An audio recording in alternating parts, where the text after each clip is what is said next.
Hello everyone, steel structure के एक और क्लासेस में आपका फिर से स्वागत है। लास्ट क्लास तक में हम लोग स्टील में स्टील टेबल डिस्कस किए थे। उसके पहले हम लोग वेल्डेड कनेक्शन के न्यूमेरिकल्स कर रहे थे। उसमें हम लोग इनिशियली कुछ न्यूमेरिकल्स डिस्कस किए थे। उसके बाद हम लोग स्टील टेबल डिस्कस किए थे कि स्टील टेबल क्या होता है, किस तरह से हम लोग उसको देखते हैं। और फिर हम लोग आज वाले वीडियो में हम लोग ये देखेंगे कि आपके स्टील टेबल को यूज़ करते हुए किस तरह से हम लोग और बाकी न्यूमेरिकल्स को सॉल्व करते हैं। इससे आपका कंप्लीट हो जाएगा आप लोगों का वेल्डेड कनेक्शन। इसके बाद जो हमारा नेक्स्ट क्लास होगा स्टील का, उसमें हम लोग टेंशन मेंबर से शुरू करेंगे। बहुत ज़्यादा लेंदी नहीं होता है टेंशन मेंबर और कंप्रेशन मेंबर, सिर्फ वो सॉल्व करने के पर्पज़ से थोड़ा डिफिकल्ट कंसीडर किया जाता है। बट अगर उसको एक क्लासेस के हिसाब से देखें तो वो आपको 3-4 क्लासेस से ज़्यादा नहीं लगेगा एक यूनिट में। तो टेंशन मेंबर भी आपको 3 से 4 क्लासेस लगेंगे और कंप्रेशन मेंबर भी आपको 4 से 5 क्लासेस लगेंगे। इसमें आपका ये कंप्लीट हो जाएगा। तो बहुत दिनों से आप लोगों का मैसेज आ रहा था, कमेंट्स आ रहे थे कि स्टील स्ट्रक्चर को कंटिन्यू किया जाए।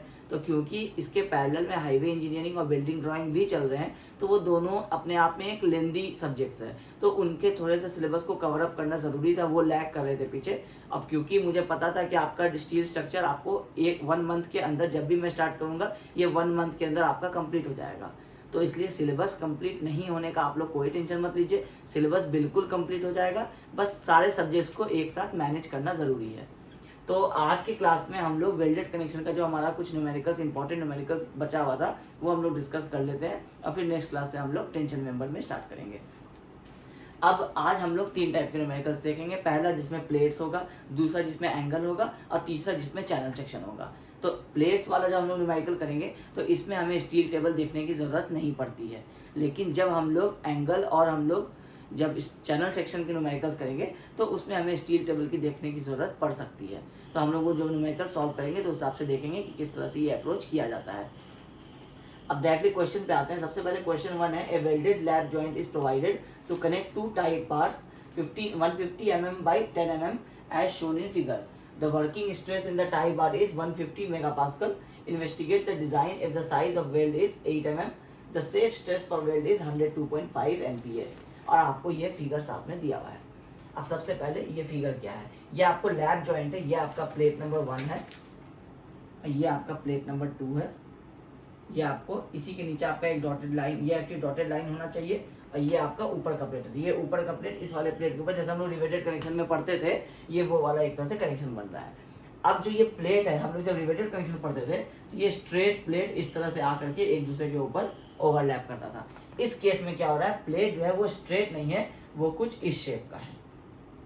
ये एक प्लेट है आपका और इधर से इस तरह से ये दूसरा प्लेट है आपका। तो इन दोनों को जब आप ओवरलैप करेंगे तो ये कुछ ऐसा ही फिगर बनेगा। ये वाला प्लेट यहाँ आके एंड होगा और ये वाला प्लेट यहाँ आके एंड होगा। तो अब इसका अगर आपको इस तरह का क्वेश्चन रहेगा तो इसमें हम लोग क्या करने वाले हैं। तो क्वेश्चन सबसे पहले क्या कह रहा है, इन्वेस्टिगेट द डिजाइन। मतलब आपको कुछ वैल्यूज दिए गए, जैसे अगर आप देखेंगे तो यहाँ पे आपको लेंथ के वैल्यूज दिए हुए हैं। मतलब अगर आपको लेंथ पता करना हो तो आपको वो पता चल जाएगा, वेल्ड लेंथ। उसके बाद आपको साइज ऑफ वेल्ड भी गिवन है। इसका मतलब है कि आपको वेल्ड का जो आपका सारा इंफॉर्मेशन है वो आपको इसमें गिवन है। अब वो कहता है इन्वेस्टिगेट द डिजाइन, और आपको टाई बार का एरिया भी आपको गिवन है, जो आपका ये बार लग रहा है। तो अब आपको जब सारे इंफॉर्मेशन गिवन है तो इन्वेस्टिगेट द डिजाइन कहने का मतलब क्या होगा कि आप ये चेक कीजिए कि ये कनेक्शन सेफ है या नहीं है। आपको जो डिज़ाइन जो आप किए हैं वेल्डेड कनेक्शन का, वो आपको इन्वेस्टिगेट करना, मतलब किसी और ने ये डिज़ाइन कर रखा है और आपको ये चेक करना है। तो आप क्या चेक करेंगे, जो सबसे पहला और इम्पोर्टेंट चीज़ चेक करेंगे वो ये होगा कि load carried by the member, load carried by the member should be more, sorry, it should be less than the weld strength। मतलब जो आपका वेल्ड स्ट्रेंथ आ रहा है, जितने पे आपका ये वेल्ड जो है ये फेल हो जाएगा, तो आप जो लोड इसके ऊपर कैरी करना चाहते हैं, अगर आप टेंशन फोर्स की ही बात करें, टेंशन मेंबर की, तो आप जो फोर्स इसके ऊपर कैरी करना चाहते हैं वो फोर्स अगर आपके इस वेल्ड के जो स्ट्रेंथ होगा उससे अगर कम होगा तभी तो ये कनेक्शन फिजिबल रहेगा ना, वरना ये कनेक्शन तो फेलियर कनेक्शन हो गया। तो आपको क्या करना है, इन्वेस्टिगेट करना है कि ये कनेक्शन फेल होगा या पास होगा। तो पास होने का कंडीशन क्या है कि आप एक वेल्ड का स्ट्रेंथ निकालेंगे और आप ये चेक करेंगे कि आपका फुल प्लेट में जो स्ट्रेंथ लग रहा है वो स्ट्रेंथ कितना है और प्लेट का वेल्ड का स्ट्रेंथ कितना है। अगर वेल्ड का स्ट्रेंथ ज़्यादा है इसका मतलब है कि ये लोड बियर कर लेगा ये कनेक्शन। अब उसके लिए आपको दो चीज़ें निकालनी है। पहला चीज़ जो होगा वो होगा आपका प्लेट का फुल स्ट्रेंथ, क्योंकि वो आपको क्वेश्चन में नहीं गिवन है। क्वेश्चन में आपको ये प्लेट का साइज गिवन है और आपको स्ट्रेस दिया हुआ है प्लेट का कि अगर टेंशन फोर्स लग रहा है तो 150 मेगापास्कल का आपको इसमें स्ट्रेस आ रहा है। और आपको वेल्ड का भी आपको स्ट्रेस दिया हुआ है, वेल्ड का थिकनेस दिया हुआ है और इसमें से आपको वेल्ड का लेंथ मिल जाएगा। मतलब सारे इन्फॉर्मेशन इसमें गिवन ही है। अब कैसे सॉर्ट आउट करेंगे, सबसे पहले इसमें आपको परमिसिबल स्ट्रेस, ये गिवन कंडीशंस है, ये लिखना पड़ेगा। Permissible stress of plate equal to 150 MPa और permissible stress of weld 102.5 MPa। हम लोग जो टेबल से अगर ऑब्टेन करते हैं तो 108 ऑब्टेन करते हैं, बट क्योंकि क्वेश्चन में 102.5 गिवन है फॉर सम रीजंस, तो आपको 102.5 ही कंसिडर करना है। फिर आपको टेबल से जाके 108 ये नहीं यूज़ करना है, ठीक है, क्योंकि वो आपको IS कोड वो स्ट्रेस बता रहा है कि शेयर के केस में 108 होगा फिलेट वेल्ड में। अब इसमें ये नहीं गिवन है कि ये फिलेट वेल्ड है। तो एक्चुअली क्वेश्चन जो आप अगर नोट्स में डिस्क्रिप्शन में जाएंगे तो उसमें आपको नोट्स का लिंक गिवन है, उसमें अगर आप देखेंगे तो आपको ये फिलेट वेल्ड क्वेश्चन में गिवन है। हम लोग यहाँ पे नहीं दे रहे हैं अभी कि ये फिलेट वेल्ड दिया हुआ है। तो अगर एग्जाम में भी आपको ये नहीं दिया रहे कि इसमें फिलेट वेल्ड है तो आपको कैसे पता चलेगा कि ये फिलेट वेल्ड है या बट वेल्ड है। तो जब आप लैब जॉइंट लगा रहे हैं इस तरह से, अगर आपका लैब जॉइंट बन रहा है तो इसका मतलब है कि आप यहाँ एक वेल्ड करने वाले हैं और यहाँ एक वेल्ड करने वाले हैं। तो जब आप ये दोनों वेल्ड करने वाले हैं तो ये किस तरह का वेल्ड हो रहा है, ये फिलेट वेल्ड हो रहा है, क्योंकि आपको इसमें ये एक मेंबर है, ये एक मेंबर है, ये 90 डिग्री का कनेक्शन बना रहा है या कुछ एंगल का कनेक्शन बना रहा है। तो ये जो कनेक्शन बन रहा है तो ये फिलेट वेल्ड हो रहा है। तो इससे आपको समझ में आ जाना चाहिए कि ये फिलेट वेल्ड है। अदरवाइज आपको नोट्स में क्वेश्चन में गिवन है और एग्जाम में जनरली ऐसा करना नहीं चाहिए। वो आपको गिवन रहेगा कि the size of fillet weld is 8 mm, इस तरह से गिवन रहेगा। तो अब जब फिलेट वेल्ड है तो इस केस में आपका 108 आपके IS कोड के हिसाब से होता है, लेकिन हम लोग क्या करेंगे 102.5 क्वेश्चन में गिवन, तो हम लोग ये वाला ही कंसिडर करेंगे। तो अब ये तो हो गया कि गिवन कंडीशंस आपको। उसके बाद साइज ऑफ वेल्ड, ये आपको गिवन है 8 mm। अब जब आपको पता है कि ये आपको फिलेट वेल्ड है और जिसमें आपको कनेक्शन में आपका 90 डिग्री का एंगल बन रहा है, तो इसका मतलब है कि theta is equal to 90 degree. तो देयरफॉर थ्रॉट थिकनेस, तो 90 डिग्री के लिए आपको K का वैल्यू क्या हो जाएगा 0.7। तो throat thickness is equal to 0.7 into T जो S होता है 8 mm, तो ये आपको हो जाएगा 5.6 mm। अब ये आपका साइज ऑफ वेल्ड है जो आपका आ रहा है। अब आपका ये हो गया मैक्स, ये तो हो गया आइडियल मतलब थ्रॉट थिकनेस 5.6 mm। अब आपको length of the weld, length of the weld आपको क्वेश्चन में गिवन है, बस आपको टोटल वैल्यूज नहीं गिवन है कितना है, आपको ये टोटल लेंथ कैलकुलेट करना पड़ेगा। तो क्योंकि आपको ये स्ट्रेट डायमेंशन यहाँ गिवन है, ये आपको स्ट्रेट गिवन है, आपको देखिए ये एक स्टैगर्ड आ रहा है वेल्डिंग, ये स्टैगर्ड आ रहा है वेल्डिंग, और ये 4 मतलब ये टोटल में आपको 4 जो वेल्ड है ये आपको स्टैगर्ड आ रहे हैं, और बाकी ये 2 जो है ये आपको स्ट्रेट आ रहे हैं। तो स्ट्रेट का तो आप डायरेक्टली 50 mm और 50 mm, क्योंकि देखिए ये लाइन से बता रहा है कि ये सेम है। अदरवाइज आप नोट्स में अगर देखेंगे तो आपको दोनों तरफ से आपको डायमेंशन गिवन है जो सेम डायमेंशन ही है, लेकिन अगर वैसा नहीं होता, सिर्फ एक साइड में भी गिवन होता और कुछ इस तरह से लाइन गिवन होता, तो इसमें समझ में आ जाता है कि ये भी 50 है, ये स्ट्रेट 50 और ये स्ट्रेट 50 है। तो अगर हम ये डायगोनल निकालना चाहें तो ये वाला लेंथ है हमारा 60 mm और ये वाला लेंथ है हमारा 50 mm। ये हमारा चारों साइड हो रहा है, यहाँ भी ये 50 ये 60 है, यहाँ भी 50 60 है और यहाँ भी 50 60 है। तो इसका मतलब है कि ये हमारा 4 टाइम्स, हम लोग इसको अगर under root 50 square plus 60 square करेंगे तो हमारा ये आ जाएगा, और 4 टाइम्स मल्टीप्लाई करेंगे तो हमारा चारों लेंथ मिल जाएगा।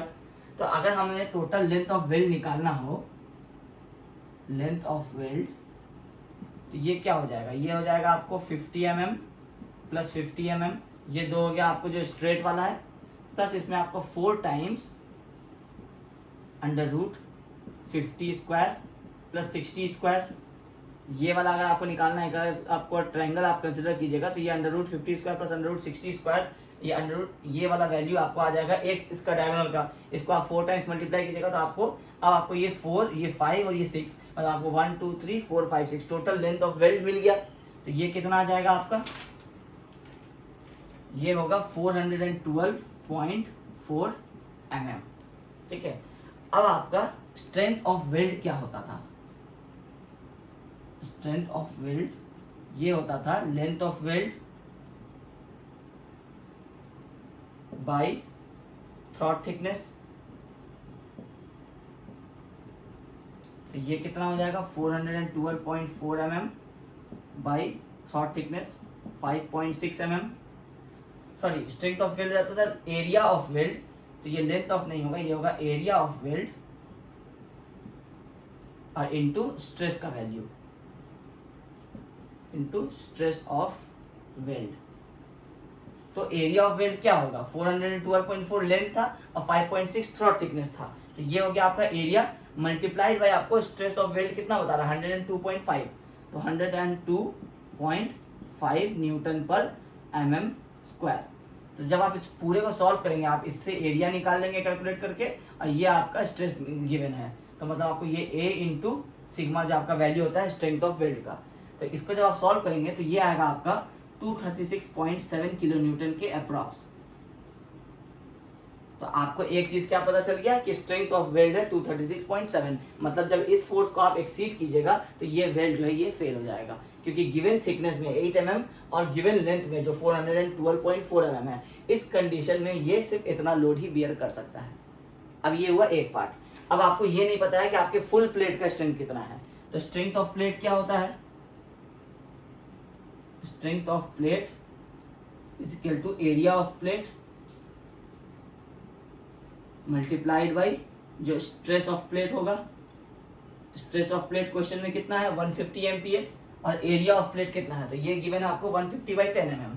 तो आप 150/10 का रेक्टेंगुलर प्लेट है इंटू आपका 150 है स्ट्रेस ऑफ प्लेट, तो जब आप इसको, ये आपका एरिया है, ये आपका स्ट्रेस है, तो जब आप इसको मल्टीप्लाई करेंगे तो ये 225 किलो न्यूटन आ जाएगा। तो इसका मतलब क्या हुआ कि आपका स्ट्रेंथ ऑफ प्लेट है 225, इसका मतलब है कि 225 किलो न्यूटन का इस पे कंप्लीट फोर्स लग रहा है। अब जब 225 का फोर्स लग रहा है और इसका एक्चुअल स्ट्रेंथ जो है वो 236.7 है, इसका मतलब क्या हुआ कि ये कनेक्शन सेफ है, देयरफॉर सेफ। बस यही आपका इन्वेस्टिगेशन है, आप इसमें और क्या इन्वेस्टिगेट करेंगे। आपको लेंथ गिवन था लेकिन आपको कैलकुलेट करना पड़ा, आपको साइज गिवन था, आपको एंगल के हिसाब से थ्रॉट थिकनेस निकालना पड़ा, फिर आप वेल्ड का कंप्लीट स्ट्रेंथ पता कर लिए, उसके बाद आपको प्लेट की बारी आई, प्लेट का साइज आपको गिवन था और आपको उसका स्ट्रेस भी आपको गिवन था। आप जब दोनों को मल्टीप्लाई कर दिए तो आपको स्ट्रेंथ ऑफ प्लेट भी मिल गया, तो आपको strength of plate strength of weld से कम है, इसका मतलब है कि कंडीशन सेफ है। तो इस न्यूमेरिकल में आपको सिर्फ ये करना था, इसमें आपको स्टील टेबल का भी कहीं रिक्वायरमेंट नहीं रहा, क्योंकि आपको टाई बार था और आपको सारे, अगर आपको ये स्ट्रेस का वैल्यू नहीं गिवन रहता, फॉर एग्जांपल अगर क्वेश्चन में ये 102.5 है, तो उस केस में आप क्या करते हैं, आप टेंशन फोर्स के उसका कंसिडर करते हुए आप 108 किलो न्यूटन पर mm स्क्वायर का वैल्यू स्ट्रेस लेते हैं जो आपके टेबल से आता है, तो 108 से फिर आप यहाँ मल्टीप्लाई करते, फिर उस हिसाब से आप स्ट्रेस निकालते। क्वेश्चन क्या किया कि आपको 102.5 का लिमिट कर दिया कि यही आपका परमिसिबल वर्किंग स्ट्रेस है, तो आपको इसके हिसाब से कैलकुलेट करना पड़ा। लास्ट क्लास तक में हम लोग क्या करते थे, 108 को कंसिडर करके चलते थे। तो कॉन्सेप्ट्स वही रहेंगे जो वेल्ड कनेक्शन का कॉन्सेप्ट है। डिज़ाइन कह रहा है तो इसका मतलब है कि प्लेट और वेल्ड दोनों का स्ट्रेंथ आपको चेक करना है। अगर आपको सिर्फ डिज़ाइन करने कह रहा है, इन्वेस्टिगेट नहीं कह रहा है, तो इसका मतलब है कि आपको ये सारी चीज़ें निकालनी होंगी कि आपको कितना लेंथ रिक्वायर्ड है वेल्डिंग में, जैसे हम लोग चैनल सेक्शन एंगल सेक्शन में लास्ट क्लास में किए थे। तो अब हम लोग फिर क्या करते हैं कि एक और क्वेश्चन देखते हैं जो हमारा एंगल के ऊपर होगा, और उसमें हम लोग देखते हैं कि हमारे स्टील टेबल की रिक्वायरमेंट किस तरह से होगी और किस तरह से हम लोग कनेक्शन डिज़ाइन करेंगे। अब सेकेंड क्वेश्चन, ये हमारा एंगल से रिलेटेड है। क्वेश्चन क्या कह रहा है, 200 mm by 150 mm by 10 mm angle carrying a load of 250 kN is to be welded to a steel plate by fillet weld as shown in figure. Find the length of the weld at the top and bottom if the allowable shear stress in the weld is 102.5 MPa। Question बहुत easy है, हम लोग last class में भी ऐसा question discuss कर चुके हैं।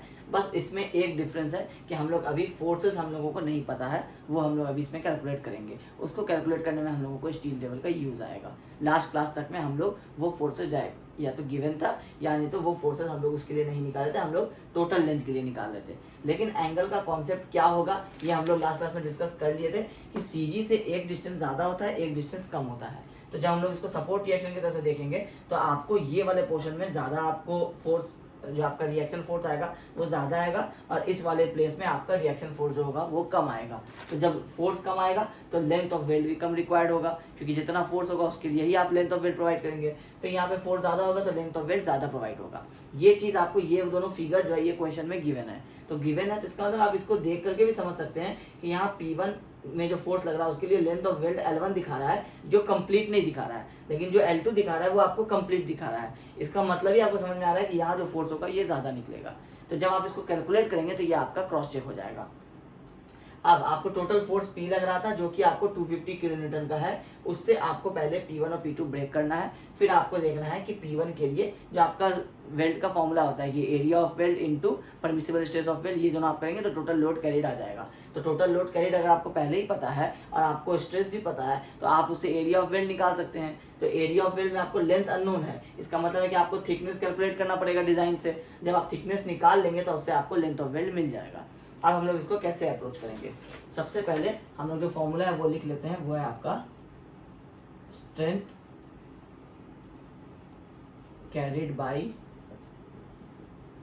Weld is equal to area of weld into stress of weld. अब स्ट्रेस ऑफ वेल्ड आपको गिवन है 102.5 न्यूटन पर mm स्क्वायर।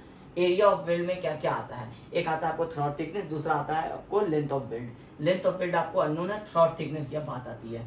तो सबसे पहले आपका गिवन कंडीशंस यहाँ पे क्या क्या था, तो गिवन कंडीशन था आपको angle size, angle 200 by 150 by 10। इससे क्या समझ में आता है कि ये आपको अनइक्वल एंगल है, अनइक्वल जिसमें ए आपका 200 है, बी आपका 150 है, ठीक है। उसके बाद आपको टोटल पी जो है ये आपका 250 किलो न्यूटन का, और इसमें कोई कंडीशन नहीं गिवन है। अब आपको क्या कंडीशन गिवन है, ये जो है ये आपका 10 mm है, क्योंकि आपको 200 बाई 150 बाई 10 है, तो 10 आपको थिकनेस ऑफ द एंगल होता है। तो अब ये 10 mm है और ये आपको रेक्टेंगुलर शो कर रहा है इमेज में। इसका मतलब है कि ये जो आप मैक्सिमम वेल्ड यहाँ प्रोवाइड कर सकेंगे, कितना कर सकेंगे, ये आपको -1.5 mm होगा। हम लोग ऐसा पढ़े थे कि अगर आपका राउंड एज होता है तो 3/4 ऑफ द थिकनेस लेते हैं मैक्सिमम, और अगर शार्प एज होता है तो हम लोग उसमें जो थिकनेस -1.5 mm लेते हैं। तो maximum weld size is equal to 10 - 1.5 is equal to 8.5 mm होगा। अब मिनिमम कितना होगा, क्योंकि 10 mm का प्लेट है, 0 to 10 के लिए हम लोगों का मिनिमम क्या होता है, तो मिनिमम वेल्ड साइज होता है हमारा 3 mm। तो मतलब हमें 3 और 8.5 के बीच में कोई सा हमारा वेल्ड साइज होगा। आपको चूज करना है कौन सा। हम फॉर एग्जांपल अगर चूज करते हैं प्रोवाइड 8 mm थिक वेल्ड, ठीक है, आपका 7 mm 6 mm 5 mm कुछ भी हो सकता है, उसके हिसाब से आपका कैलकुलेशन जो होगा वो चेंज होता चला जाएगा। तो इसका जो आंसर होगा वो किसी का भी हो सकता है सिमिलर ना आए, क्योंकि अगर आप 8 लेंगे तो सिमिलर आएगा, लेकिन अगर आप 7 ले लेंगे तो आंसर दूसरा आएगा। तो आप प्रोसेस समझ लीजिए, आंसर कुछ भी हो सकता है, ठीक है। अब 8 mm थिक हम वेल्ड प्रोवाइड कर रहे हैं, तो थ्रॉट थिकनेस निकालेंगे। तो throat thickness is equal to, अब क्योंकि ये 90 डिग्री बन रहा है तो 90 डिग्री बन रहा है तो इसका मतलब है 0.7 × 8, इसका मतलब है 5.6 mm, ठीक है। अब ये हो गया मेरा थ्रॉट थिकनेस। अब इस फॉर्मूला में हमारा यहाँ पे is equal to throat thickness into length into stress होता था। तो थ्रॉट थिकनेस निकल गया, स्ट्रेस आपको पता है क्वेश्चन में, लेंथ सिर्फ आपको निकालना है। तो अब लेंथ निकालेंगे, पहले आपको स्ट्रेंथ कैरिड बाय वेल्ड ये भी पता होना चाहिए। अब टोटल फोर्स जो है वो आपका 250 किलो न्यूटन का आ रहा है, बट क्या वो एक वेल्ड की अगर हम लोग बात करेंगे तो वो 250 तो ले नहीं रहा है, वो तो ये दो एक साथ मिलकर ले रहे हैं 250। तो दोनों में शेयर कितना किसका है ये आपको निकालना पड़ेगा। इसका मतलब है कि आपको ये वाला फोर्स P1 और ये वाला फोर्स P2 अब निकालना है। तो हम लोग जब एक क्लास कर रहे थे, जो हमारे न्यूमेरिकल के पहले वाला क्लास था, जिसमें हम लोग ट्रस मेंबर्स के एंगल सेक्शन अगर हम लोग यूज़ करते हैं तो उसमें हम लोग किस तरह से ये P1 P2 निकालते हैं उसका हम लोग एक फॉर्मूला डिस्कस किए थे। अगर वो फॉर्मूला नहीं भी याद है तो हम लोग सिर्फ एक आपको शॉर्ट जो आपको मेथड है, जो फॉर्मूला उसी तरह से बनाया वो समझा देते हैं कि अगर आपको फोर्स P1 निकालना है P1, तो ये आपको जो आपका टोटल फोर्स है P मल्टीप्लाइड बाई ये वाला वैल्यू होगा B, जो आपको फार्दर वाला वैल्यू है। मगर आप मतलब आप जब P2 निकालेंगे तो आप A से मल्टीप्लाई करेंगे, जब P1 निकालेंगे तो आप B से मल्टीप्लाई करेंगे। ये आपका CG है, न्यूट्रल एक्सिस। इससे ऊपर का जो डिस्टेंस है जो हम लोगों का EXX होता है स्टील टेबल में, और ये होता है CXX, ये जो हमारा CG का डिस्टेंस होता है ये B। तो हम लोग जब P1 निकालना है तो हम लोग P को B से मल्टीप्लाई करेंगे, डिवाइडेड बाई हम लोग जो ये टोटल हाइट कर देंगे H, तो इससे हमारा P1 आ जाएगा। और जब हम लोगों को P2 निकालना है तो हम लोग P से A को मल्टीप्लाई कर देंगे, और जब H से डिवाइड करेंगे तो ये हमारा P2 आ जाएगा। यही आपका फॉर्मूला भी होता था, ठीक है। अब P कितना है आपका 250 किलो न्यूटन, इसको हम लोग किलो न्यूटन में ही रहने देते हैं अभी, इंटू B कितना है आपका, अब B है आपका ये वाला डिस्टेंस। अब आपको ये नहीं पता है कि B कितना है, क्योंकि क्वेश्चन में भी आपको B गिवन है और A गिवन है। तो हम लोगों को क्योंकि पता है कि CG से जो हमारा शॉर्टर डिस्टेंस होता है वो CXX होता है, और CG से जो हमारा फार्दर डिस्टेंस होता है ये EXX होता है। तो अब हम लोग क्या करेंगे, हम लोग स्टील टेबल खोलेंगे, किसके लिए, अनइक्वल एंगल के लिए, क्योंकि 200/150 है।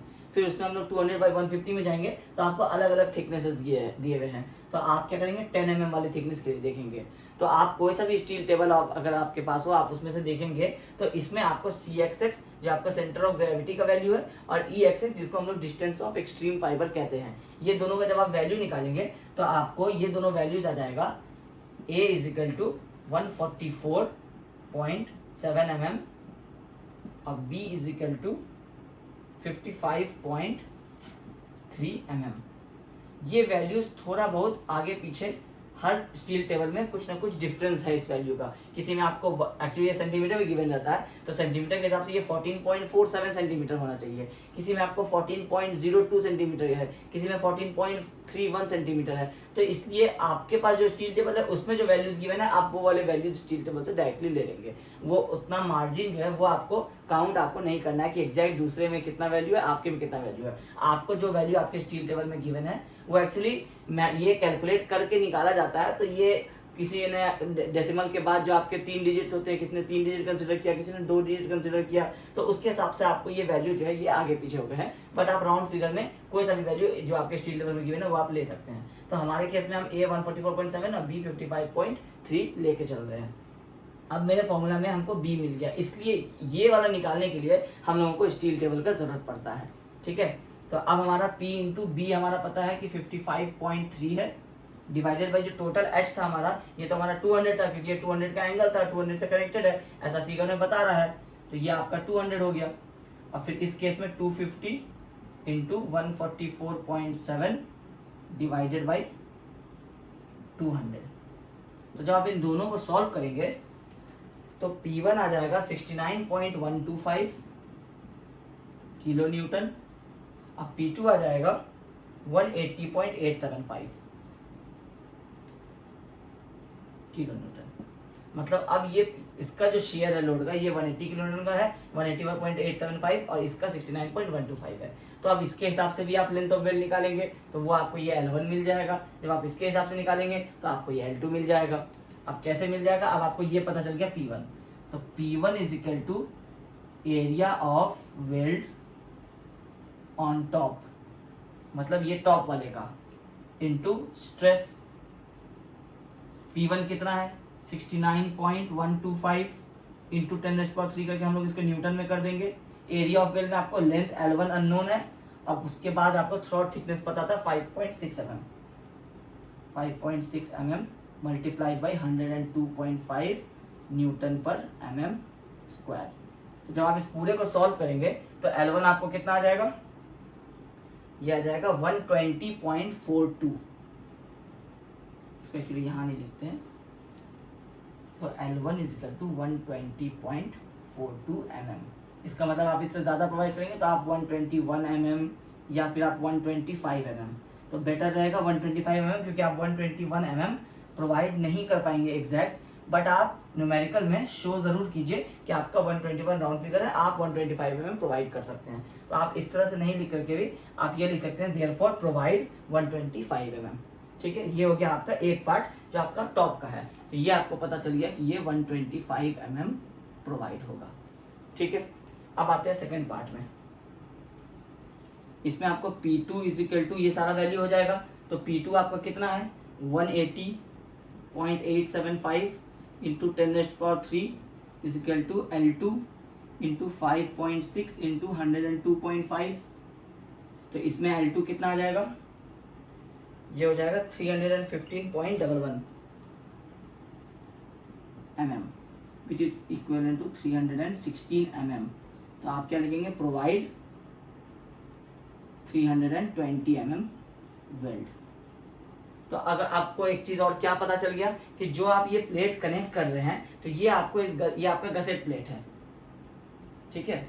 आपको इस गसेट प्लेट में इसको कनेक्ट करना है। तो आपको ये कनेक्शन कितना लेंथ का बनाना है। तो अगर आप 320 mm का ये लेंथ बनाएंगे तो इसमें आपको ये वाला वेल्ड भी हो जाएगा, ये वाला वेल्ड भी हो जाएगा। और इससे ज़्यादा अगर आप प्रोवाइड करेंगे तो वो वेस्टेज होगा, क्योंकि आपको वो बाकी कनेक्शन, अगर आपका यहाँ एक कनेक्शन इस तरह से एक गसेट प्लेट लगा हुआ है, यहाँ एक गसेट प्लेट लगा हुआ है, और आपको इसको इस तरह से अगर एंगल से कनेक्ट करना है तो ये जो आपका क्लियर स्पैन है ये आपका कम होते चला जाएगा जितना आप कनेक्शन के अंदर उसको वेस्टेज करते जाएंगे। तो ये अगर आपको 3 मीटर का ओवरऑल होना था, अगर आप यहाँ पे 320 और यहाँ पे 320 प्रोवाइड कर रहे हैं, इसका मतलब आप 640 माइनस कर रहे हैं, तो आपको टोटल 3000 होना था। तो उस केस में ये क्या हो जाएगा, ये 2340 हो जाएगा, 2360 mm। यही अगर आप कनेक्शन और बड़ा कर देंगे तो ये और रिड्यूस होता चला जाएगा। तो इसलिए आपको ये भी अगर क्वेश्चन में पूछता है कि कितना ओवरलैप रिक्वायर्ड होगा तो वो आपको इससे पता चल जाएगा कि अगर आप 320 mm प्रोवाइड कर रहे हैं और अगर यहाँ आप 125 mm प्रोवाइड कर रहे हैं, इसका मतलब आपको 320 प्रोवाइड करने के लिए आपको ये 320 mm कनेक्शन बनाना पड़ेगा। तो ये भी आपका एक टाइप का क्वेश्चन उससे हो सकता है कि अगर आपको ओवरलैप भी पूछ दे, अब बोल दे कि आपको सिर्फ लॉन्गिट्यूडनल वेल प्रोवाइड करना है, ट्रांसवर्स नहीं प्रोवाइड करना है, तो यही न्यूमेरिकल इसी तरह से सॉल्व होगा। 320 आपका वेल लेंथ निकल गया, इसका मतलब आप 320 ही अगर प्रोवाइड कर देंगे कनेक्शन तो भी क्या होगा, आपको ये पूरा वेल्ड हो जाएगा, और यहाँ तो 125 में ही आपका कंप्लीट हो जा रहा है। तो ये है आपका एक टाइप का क्वेश्चन जिसमें स्टील टेबल यूज होता है एंगल के केस में। अब नेक्स्ट क्वेश्चन हम लोग देखते हैं चैनल से रिलेटेड, कि चैनल सेक्शन को हम लोग किस तरह से कनेक्ट करते हैं, और फिर उसमें भी हम लोग देखेंगे कि स्लॉट वेल्ड कब रिक्वायर्ड होता है कि नहीं होता है। अगर हमारा रिक्वायर्ड होता है तो हम लोग किस तरह से उसको प्रोवाइड करते हैं, ये सारी चीज़ें अब हम लोग नेक्स्ट क्वेश्चन में देखेंगे, जो कि हमारा लास्ट क्वेश्चन होगा। अब क्वेश्चन नंबर 3, ये आपका एक चैनल सेक्शन से रिलेटेड क्वेश्चन है। क्वेश्चन क्या कह रहा है, एन ISLC 300/324.7 न्यूटन पर metre is used to transmit a force of 600 kilonewton. The channel section is connected to a gusset plate 10 mm thick. Design a fillet weld if the overlap is 650 metre. सबसे पहला चीज़ जो आपके दिमाग में आ रहा होगा वो ये है कि ये ISLC 300/324.7 न्यूटन पर मीटर क्या है। हम लोग क्या करते हैं, ISLC को ISLC 300 लिखते हैं जनरल केसेस में। बट क्या होता है कि अगर आप एग्जामिनेशन पॉइंट ऑफ व्यू से बात करें या आप कई बुक्स में भी देखेंगे, इसमें आपको उस चैनल 300 का वेट भी गिवन रहता है, जो कि आपको स्टील टेबल में गिवन रहता है 324.7 न्यूटन पर मीटर। मतलब अब इसका पूरा नाम क्या हो जाता है, ISLC 300, मतलब Indian standard light channel 300 depth का वेट है इसका। ये जो पोर्शन के बाद लिखा रहता है किसी भी बुक में, ये आपको उसका वेट होता है। तो हम लोग क्या करते हैं, इसको डायरेक्टली ये वाला वैल्यू लिखते हैं ISLC 300। क्यों, क्योंकि जब हम स्टील टेबल ओपन करेंगे ISLC 300 का तो हमें वहाँ ये वाला वेट जो है ये वैसे भी उसमें मिल ही जाएगा। तो दोनों ही करेक्ट होता है लिखने का प्रोसेस। आप ISLC 300 भी लिख सकते हैं, आप ISLC 300 उसके साथ उसका वेट भी लिख सकते हैं, ये दोनों ही करेक्ट प्रोसीजर है लिखने का। तो क्वेश्चन में इसलिए आपको ISLC 300 ये लिखा हुआ है, तो इसका पर्पस कुछ नहीं है, वो आपको स्टील टेबल का वेट गिवन है, ठीक है। अब आपको ISLC 300 है, तो सबसे पहला जो आपका कंडीशंस होगा वो ये होगा कि आप इसके प्रॉपर्टीज लिख लें। कौन कौन से प्रॉपर्टीज जो आपको इसमें यूज होने वाले हैं, आप चैनल सेक्शन को गसेट प्लेट से कनेक्ट कर रहे हैं, इसका मतलब है कि आपको चैनल सेक्शन का thickness of web, channel section क्या होता है, कुछ इस तरह से होता है, ठीक है। अब इसका आपको ये जो फ्लेंज है ये, और ये जो आपका वेब है, ये फ्लेंज थिकनेस TF और ये वेब थिकनेस TW, क्योंकि ये दोनों चीज़ आपको पता होगा तभी तो आप डिसाइड कर पाएंगे ना कि आपका जो मैक्सिमम साइज ऑफ वेल्ड होगा वो कितना होगा, क्योंकि आपका कौन सा वाला इसमें से लेस है। तो थिकनेस ऑफ वेब और थिकनेस ऑफ फ्लेंज, इसके साथ साथ आप इस चैनल सेक्शन का एरिया ये भी आप स्टील टेबल से ले सकते हैं, क्योंकि ये सारी चीज़ें भी आपके काम आएंगी। अब आपका थिकनेस ऑफ वेब कितना है, अगर आप स्टील टेबल देखेंगे तो आपको थिकनेस ऑफ वेब 6.7 mm उसमें गिवन है और थिकनेस ऑफ फ्लेंज 11.6 mm उसमें गिवन है। मतलब ये आपका TW 6.7 का है और TF 11.6 का है। इसका मतलब है कि आपका वेब जो है वो ज़्यादा थिनर है। तो अब अगर हम लोग ये वेब का जब 6.7 है और इसका एरिया भी हम लोग देख लेते हैं, एरिया है 4211 mm²। ये तीनों चीज़ें आपको फ्रॉम स्टील टेबल, ये आपको यहाँ पे आप लिख सकते थे कि from steel table properties of ISLC 300R, फिर आप ये तीनों वैल्यूज लिख दे सकते हैं। अब आपको 6.7 आपका मिनिमम टी है, तो इसका मतलब है कि t minimum equal to 6.7 mm है। तो आपका मैक्सिमम वेल्ड साइज क्या होगा, इक्वल टू 6.7 माइनस 1.5 होगा, तो मतलब 5.2 mm होगा। क्योंकि आप इसको एक गसेट प्लेट से कनेक्ट करने वाले हैं, तो इसलिए आपका इस केस में आपका राउंड वाला तो कंसीडर होगा नहीं, और आप वेल्ड भी जो करेंगे वो आप इस वाले फेस पे करेंगे और इस वाले फेस पे करेंगे, है ना। तो इसलिए आपका ये 1.5 इसमें डायरेक्टली माइनस हुआ। तो 5.2 आपका मिनिमम साइज है, सॉरी मैक्सिमम साइज है। और मिनिमम साइज क्योंकि 6.7 का यूज कर रहे हैं, तो इसका मतलब है 3 mm मिनिमम वेल्ड साइज, ये आपका 3 mm है। तो आपको 3 से 5.2 के बीच में कोई सा वेल्ड साइज प्रोवाइड करना है। हम लोग जैसे हम कंसिडर कर ले रहे हैं प्रोवाइड 5 mm थिक वेल्ड, ये मेरा एजम्पशन है। आप 4 mm ले सकते हैं, 3.5 mm ले सकते हैं, 4.5 mm ले सकते हैं, आप कुछ भी ले सकते हैं 3 to 5.2 के बीच में। अब हम 5 mm थिक वेल्ड प्रोवाइड कर रहे हैं। अब आपको ये वाले का पहले एक फिगर इमेजिन करना पड़ेगा कि आप एक गसेट प्लेट लगा रहे हैं और उसमें आपका एक चैनल बन रहा है। क्योंकि आपको ओवरलैप डिस्टेंस गिवन है, तो इसलिए आपको ओवरलैप डिस्टेंस के लिए ये वाला फिगर बनाना कंपलसरी है, नहीं तो पता कैसे चलेगा कि ओवरलैप कितना है। अब ये वाला डिस्टेंस आपका 650 mm है, ठीक है। तो ये वाला डिस्टेंस भी आपका 650 ही होगा। और ये क्योंकि ISLC 300 है, इसका मतलब है कि ये डेप्थ 300 है। तो अब आपके पास टोटल जो लेंथ है ये कितना प्रोवाइडेड है, 650 प्लस 300 प्लस 650, तो टोटल आपके पास कितना है 1600 mm का आपके पास वेल्ड का लेंथ आपके पास अवेलेबल है। क्योंकि ये आपका 650 क्वेश्चन में गिवन है और ये आपका 300 तो फिक्स्ड है, तो आपके पास मतलब टोटल 1600 के अंदर ही आप इसमें वेल्ड कर सकते हैं। तो अब आपको क्या निकालना होगा, लेंथ ऑफ वेल्ड। अब थिकनेस ऑफ वेल्ड आपको पता है कि आप 5.5 mm ले रहे हैं, तो इसका मतलब है कि थ्रॉट थिकनेस कितना होगा, थ्रॉट थिकनेस हो जाएगा आपको फिर से 0.7 × 5, तो ये हो जाएगा 3.5 mm। अब आपका स्ट्रेंथ इसमें गिवन है 600 kN। अब आपका चैनल सेक्शन है, इसका मतलब है कि यहाँ से फोर्स लग रहा है P, आपको टोटल में वेल्ड देना है, तो आपको इसमें कोई P1 और P2 निकालने की जरूरत तो है नहीं, तो आप डायरेक्टली 600 के लिए ही निकाल लेंगे। तो 600 × 10⁻³ न्यूटन में, तो ये आपको क्या हो जाएगा, लेंथ ऑफ वेल्ड जिसको हम लोग L कंसिडर करते हैं, इंटू 3.5 इंटू आपको, अब इसमें परमिसिबल स्ट्रेस नहीं गिवन है क्वेश्चन में, तो आपको यहाँ पे एक एजम्पशन लेना होगा कि परमिसिबल स्ट्रेस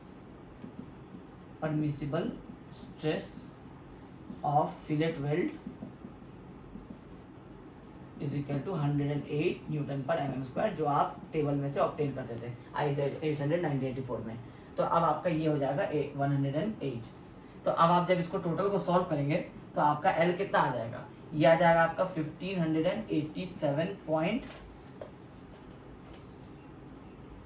mm।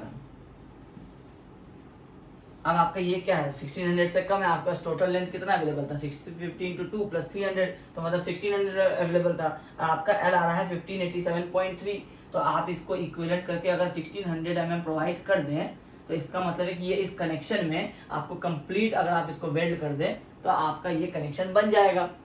तो यही तो वो कह रहा है डिजाइन है फिलेट वेल्ड, तो डिजाइन है फिलेट वेल्ड और ओवरलैप बता दे रहा है 650। तो डिजाइन का मतलब है कि आप एक थ्रॉट थिकनेस निकालेंगे, दूसरा आप लेंथ ऑफ वेल्ड निकालेंगे, ये दोनों चीज निकालेंगे। टोटल लोड आपको पता है, तो इसमें आपको और तो कुछ निकालना है नहीं। टोटल लोड नहीं गिवन रहता तो आप टोटल लोड भी निकालते, बट उसके लिए कुछ और कंडीशन आपको गिवन रहता, आपको प्लेट का स्ट्रेस दिया रहता और प्लेट का साइज दिया रहता। लेकिन इस केस में आपको क्या कह रहा है कि डायरेक्टली कह रहा है कि 600 kN ये चैनल सेक्शन कैरी करेगा। जैसे इसका एरिया आप यहाँ निकाल लिए थे 4211, अगर आपको इसका 150 का डायरेक्टली अगर आपको स्ट्रेस दे देता तो आप उससे मल्टीप्लाई करके strength carried by this channel section निकाल लेते। बट इस क्वेश्चन में कह रहा है कि डायरेक्टली फोर्स जो है वो 600 किलोमीटर का आ रहा है, तो इसलिए आपका फोर्स जो है वो 600 किलोमीटर आ गया। ठीक है, तो अब आपका उस हिसाब से लेंथ आ गया 1600। तो ये क्वेश्चन हो गया आपको इस तरह से कंप्लीट।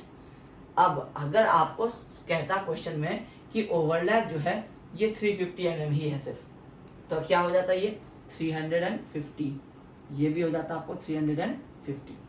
तो अब तक क्या हो रहा था कि आपका अगर हम लोग टोटल लेंथ जो रिक्वायर्ड होता है ये तो 1587.3 ही आएगा, क्योंकि ये आपको तो अभी ओवरलैप की कंडीशन को देखने नहीं रहा है, ये तो आपको नॉर्मल आपके गिवन कंडीशन के हिसाब से आ रहा है कि आप 3.5 का थ्रॉट थिकनेस देंगे, 108 का स्ट्रेस रहेगा और 600 का लोड लगेगा, तो 1587.3 आपका रिक्वायर्ड होगा। तो इसके लिए आप प्रोवाइड कर दे रहे थे कि हम लोग थोड़ा ज़्यादा प्रोवाइड करेंगे, हम लोग 1590 प्रोवाइड कर सकते थे, 95 प्रोवाइड कर सकते थे, तो क्योंकि हमारे पास 1600 था तो हम लोग 1600 प्रोवाइड कर दिए। अब हमारे पास 1600 नहीं है, अब ओवरलैप हो गया है 350। तो इसका मतलब है कि टोटल लेंथ कितना अवेलेबल है, total length available for weld ये कितना है 350 इंटू 2 मतलब 700 plus 300 is equal to 1000 mm। अब आप यहाँ 1600 प्रोवाइड करना चाह रहे हैं, लेकिन आपको टोटल जो लेंथ है ये 1000 mm ही अवेलेबल है, और हम लोग ये कंसिडर करके चल रहे हैं कि अभी आपको पीछे वेल्ड नहीं हो सकता है। ठीक है, अब क्वेश्चन में क्या देता है, overlap is 350, use slot weld if required. ठीक है, तो इस केस में अब हम लोगों को स्लॉट वेल्ड इंट्रोड्यूस करना है, लेकिन हम लोगों को फोर्थ साइड में नहीं जाना है। तो जब स्लॉट इंट्रोड्यूस करना है तो स्लॉट क्या होता है कि या तो आप बीच में कहीं पे आप अपने होल कर दीजिए और उसको चारों तरफ से आप वेल्ड कर दीजिए, या नहीं तो एक तरह का स्लॉट ये भी होता है कि अगर हम यहाँ से अपने प्लेट को कट कर दें कुछ इस तरह से, और फिर यहाँ से भी प्लेट को हम लोग कट कर दें, और इस पूरे पोर्शन को जो हम लोग सीधा वेल्ड कर रहे थे अब हम लोग इसको अंदर की तरफ इस तरह से वेल्ड कर दें, तो हमारा वेल्ड लेंथ थोड़ा इंक्रीज हो जाएगा और स्लॉट्स भी प्रोवाइड हो जाएंगे, क्योंकि क्वेश्चन में गिवन है कि आपको स्लॉट्स प्रोवाइड करने हैं। अब क्या हो गया, स्लॉट्स आपने प्रोवाइड कर दिया और आपका जो वेल्ड लेंथ पहले 350, 300 और 350 आ रहा था, अब आपको ये वैल्यूज भी उसमें ऐड हो गए, इंक्रीज हो गया। अब आप कितने का स्लॉट प्रोवाइड करेंगे, तो आप एज्यूम करते हैं कि अभी आपका 25 mm का आप ये डेप्थ ले रहे हैं। ठीक है, आपको कितना रिक्वायर्ड है 1000, तो आपका 350, 300 और 350 में एडजस्ट हो जा रहा था, मतलब आपको और रिक्वायर्ड है 600 mm। अब आपको 600 mm रिक्वायर्ड है, तो ये वाला वेल्ड और ये वाला वेल्ड तो आपको 300 में काउंट हो गया था, लेकिन ये जो हॉरिजॉन्टल ये 4 वेल्ड है ये आपको काउंट नहीं हो रहे, यही आपको 600 में प्रोवाइड करना है। तो अगर आप 600 आपके पास रिमेनिंग है और आप उसको अगर 4 पार्ट में डिवाइड करेंगे तो मतलब आपको 150 mm का एक पार्ट होना चाहिए, तो आप 150 mm का ये वाला स्लॉट प्रोवाइड कर देंगे। मतलब अगर आप प्रोवाइड करेंगे प्रोवाइड स्लॉट